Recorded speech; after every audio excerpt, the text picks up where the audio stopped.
आज हम देखते हैं ये प्रश्न। तो इनमें देखो क्या है, धुआं प्रदूषण, धुआं प्रदूषण युद्ध। धुएं का संबंध प्रदूषण से है, तो युद्ध का संबंध किससे होगा? तो देखो, जिस प्रकार धुएं से प्रदूषण होता है, धुएं से प्रदूषण होता है, उसी प्रकार युद्ध से क्या होता है? विनाश। युद्ध से विनाश।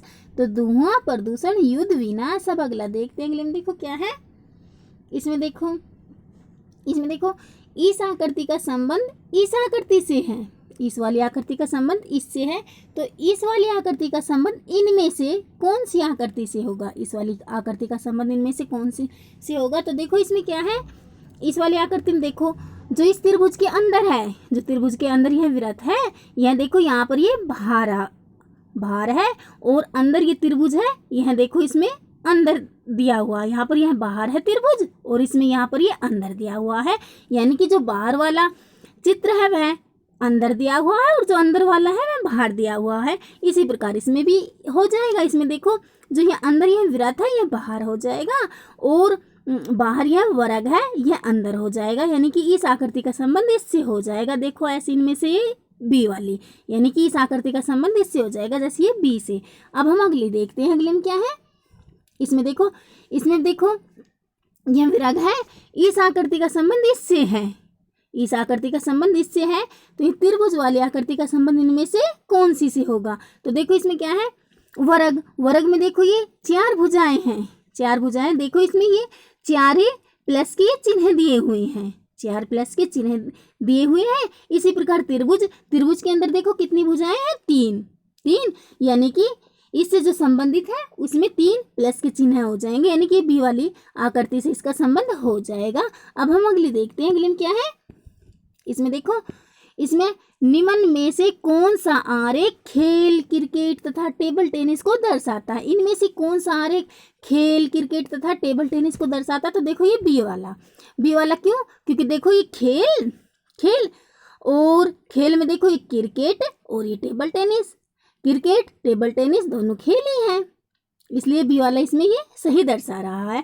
अब हम अगला देखते हैं। अगले में देखो क्या है, इसमें देखो, इसमें यहाँ पर देखो ये 12 है, यहाँ 13, यहाँ ये 25, इसमें यहाँ देखो, यहाँ ये 27, यहाँ 24, यहाँ 51 है, इसमें यहाँ 27 है, यहाँ 64 है, यहाँ क्या आएगा? तो इसके लिए अब हम इसमें देखते हैं कि यहाँ पर ये 24, ये 13, ये किस प्रकार आए हैं। तो देखो इसमें क्या है, इसमें देखो ये 25 में से ये 12 है, हम माइनस कर लेते हैं, तो 25 माइनस 12 किए तो देखो ये 13 आ गए। 25 में से ये 12 हमने माइनस किए तो देखो ये 13 है और यहाँ पर देखो ये 13 ही है। इसी प्रकार इसमें भी, इसमें ये 51 में से 27 माइनस कर लेते हैं, 51 में से 27 माइनस किए तो ये 24। इसी प्रकार यहाँ पर भी इस 64 में से ये 27 हम माइनस कर लेते हैं, तो देखो 64 में से ये 27 माइनस किए तो ये 37, यानी कि यहाँ पर ये 37 आ जाएंगे। इसी आंसर इसमें सही हो जाएगा। अब हम अगला देखते हैं। अगले में क्या है, इसमें देखो, इसमें यहाँ ये 2, फिर यहाँ 2, यहाँ 1 और यहाँ 3 है। इसमें यहाँ 5, यहाँ 4, यहाँ 5, यहाँ 15 है। इसमें यहाँ 5, यहाँ 5, यहाँ 3, यहाँ क्या आएगा? इसके लिए अब हम इसमें देखते हैं कि यहाँ 3, यहाँ 15 ये किस प्रकार आए। तो देखो ये किस प्रकार आए, तो देखो इस 2 का और इसका 2 का हम गुणा कर लेते हैं, तो 2 गुणा 2 किए तो ये 4, 2 गुणा 2 किए तो ये 4। अब 4 में से ये 1 माइनस कर लेते हैं, तो 4 में से 1 माइनस किए तो ये 3 और देखो यहाँ पर ये 3 ही है। इसी प्रकार इसमें देखो 5 का और इस 4 का हम गुणा कर लेते हैं, तो 5 गुणा 4 किए तो ये देखो 20 और 20 में से ये 5 हम माइनस कर लेते हैं तो ये 15 और यहाँ देखो ये 15 ही है। इसी प्रकार इसमें इस 5 का और इस 5 का भी हम गुणा कर लेते हैं, तो 5 गुणा 5 किए तो ये 25। अब 25 में से ये वाली 3 हम माइनस कर लेते हैं, तो 25 में से 3 माइनस किए तो ये 22, यानी कि यहाँ पर ये 22 आ जाएंगे, यानी कि ये डी आंसर इसमें सही हो जाएगा 22। अब हम अगला देखते हैं। अगले में देखो क्या है, इसमें देखो यहाँ पर ये ए, यहाँ बी, यहाँ ए, यहाँ क्या आएगा? यहाँ बी है, यहाँ बी, यहाँ ए, यहाँ बी, यहाँ ए। देखो अब इसमें क्या है, इसमें देखो यहाँ ए के बाद क्या आएगा? तो यहाँ पर देखो ये डबल बी है, यहाँ पर ये 2 बी दी हुई है, यानी कि इस बी से पहले यहाँ पर भी ये बी आ जाएगा, यहाँ पर भी ये बी आ जाएगा। यानी कि देखो अब इसमें क्या है, ये देखो A B B, A B B. फिर इसके बाद भी देखो ए नहीं यहाँ पर भी ये ए बी बी, यहाँ भी ये ए ही आ जाएगा। ए देखो क्यों, क्योंकि देखो ए, देखो यहाँ पर ये पहले देखो, हाँ यहाँ पर देखो ये शुरुआत में देखो, पहले इसमें देखो ये 4 शब्द हो गए। देखो ए, फिर B B A B B A, इसी प्रकार इसमें भी ए फिर B B A B B A, फिर इसमें देखो यहाँ पर ये ए ही है, फिर ये बी, यानी कि फिर इसके बाद फिर B, A B B A B B A B B A, यानी कि बी आंसर इसमें सही हो जाएगा। ये बी आ जाएंगे इसमें, पहले बी फिर ए। अब हम अगला देखते हैं। देखो ये भी इसी प्रकार का है। इसमें देखो क्या है, इसमें देखो यहाँ पर ये आर है, यहाँ क्या आएगा, यहाँ एस है, यहाँ आर है, और यहाँ देखो ये टी, फिर ये एस, फिर ये डबल आर, फिर ये टी। तो अब हम इसमें देखते हैं कि यहाँ पर ये यहाँ पर क्या आएगा, यहाँ क्या आएगा। तो देखो अब इसमें क्या है, यहाँ पर देखो एस से पहले ये देखो यहाँ पर ये टी, एस से पहले ये टी, यानी कि यहाँ पर ये एस से पहले यहाँ टी आ जाएगा। अब देखो इसमें क्या है, देखो आर टी एस आर, फिर यहाँ पर भी ये आर आ जाएगा, यानी कि फिर आर टी एस आर, फिर टी, फिर वही है देखो आर टी एस आर, क्योंकि देखो यहाँ पर ये डबल आर, 2 आर, यानी कि देखो आर टी एस आर, फिर आर टी एस आर, यानी कि ये इसमें ये सी वाला सही हो जाएगा। पहले देखो टी, फिर आर, फिर एस, फिर टी, ये इसमें सही हो जाएगा। देखो पहले आर, फिर टी, फिर एस, फिर आर, फिर आर टी एस आर, अब हम अगला देखते हैं। अगले में देखो क्या है, इसमें देखो अगले में, इसमें देखो, इसमें यहाँ पर देखो ये 9, फिर यहाँ ये 7, यहाँ 8, और अंदर इसमें 47। यहाँ पर देखो 8, यहाँ 5, यहाँ 4, अंदर इसमें 12 है। इसमें यहाँ क्या आएगा, यहाँ ये 9 है, यहाँ 3 है, अंदर इसमें 20 है। तो इसके लिए अब हम इसमें देखते हैं कि यहाँ ये 9 और ये 8 ही किस प्रकार आए। तो देखो इसमें क्या है, इस 7 का और इस 8 का हम गुणा कर लेते हैं, 7 का और 8 का हम गुणा कर लेते हैं। तो देखो ये 56, 7 का और 8 का गुणा किया तो ये 56। अब हम 56 में से ये 47 माइनस कर लेते हैं, 56 में से ये 47 माइनस करते हैं तो देखो ये 9, 56 में से ये 47 माइनस किए तो ये 9, और यहाँ पर देखो ये 9 ही है। इसी प्रकार इसमें भी, इसमें इस 5 का और 4 का हम गुणा कर लेते, तो 5 का और 4 का गुणा किया तो ये 20। अब हम 20 में से 12 माइनस कर लेते हैं, तो 20 में से 12 माइनस तो ये 20, 5 का और 4 का गुणा किया तो देखो ये 20। अब हम 20 में से 12 माइनस कर लेते हैं, 20 में से 12 माइनस किए तो देखो ये 8, और यहाँ पर देखो ये 8 ही है।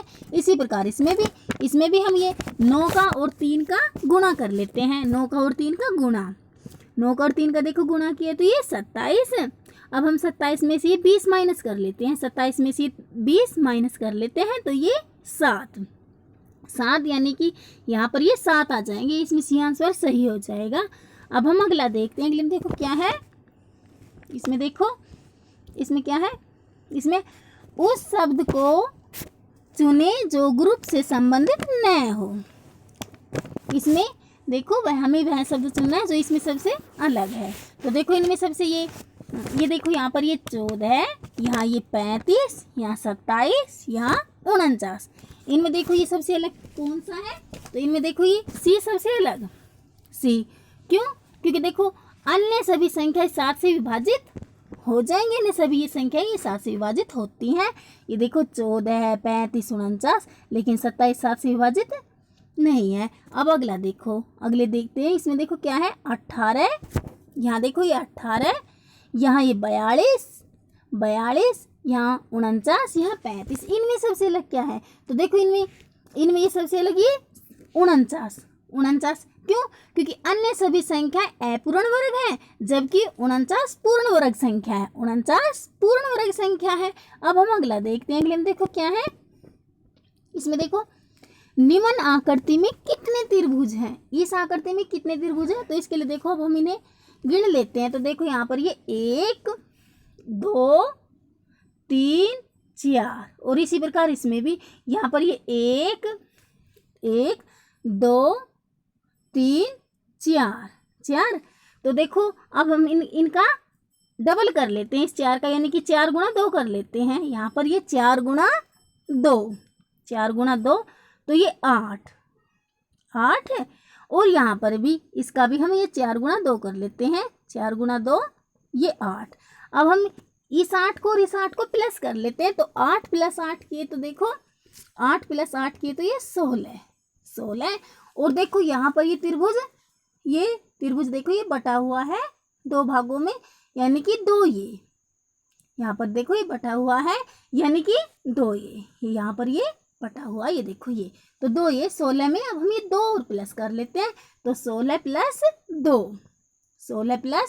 2 तो ये 18 हो गए। 16 + 2 किए तो ये 18, यानी कि इसमें ये 18 त्रिभुज हैं, 18 त्रिभुज है। देखो पहले हमने ये गिने, देखो 1 2, देखो यहाँ पर गिने 1 2 3 4, यहाँ पर भी 1 2 3 4।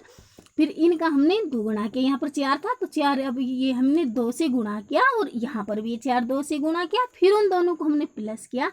और यहाँ पर देखो ये बीच में ये बटे हुए थे, यहाँ पर ये त्रिभुज बीच में बटे हुए थे 2 भागों में, इसलिए हमने उनमें ये 2 प्लस किए। तो इस प्रकार इसमें ये 18 त्रिभुज है। अब हम अगला देखते हैं। अगले में देखो क्या है, इसमें देखो निम्न आकृति का जल प्रतिबिंब क्या होगा। इस आकृति का जल प्रतिबिंब क्या होगा, तो हम किसी भी चीज को जब जल में देखते हैं, ऊपर वाला हिस्सा नीचे की तरफ दिखाई देता है और नीचे वाला हिस्सा ऊपर की तरफ। तो देखो 3 जैसा ऊपर से है वैसा ही नीचे से भी है, यानी कि यहाँ हमें जल में वैसा का वैसा ही दिखाई देगा, और वैसा का वैसा इसमें देखो ये बी वाली आकृति में, यानी कि इस प्रकार दिखाई देगा ये हमें जल में। अब हम अगला देखते हैं। अगले में देखो इसमें क्या है, निम्न आकृति का जल प्रतिबिंब क्या है। इस आकृति का भी जल प्रतिबिंब क्या है, तो जल वाला हमें ऊपर वाला हिस्सा नीचे की तरफ दिखाई देता है और नीचे वाला हिस्सा ऊपर की तरफ। और ऐसा देखो इनमें से कौन सी आकृति में है, तो ऐसा इनमें से सी वाली आकृति में, यानी कि जब हम इस आकृति को जल में देखेंगे तो इस प्रकार दिखाई देगी जैसे कि इसमें ये सी में दिखाई दे रही है।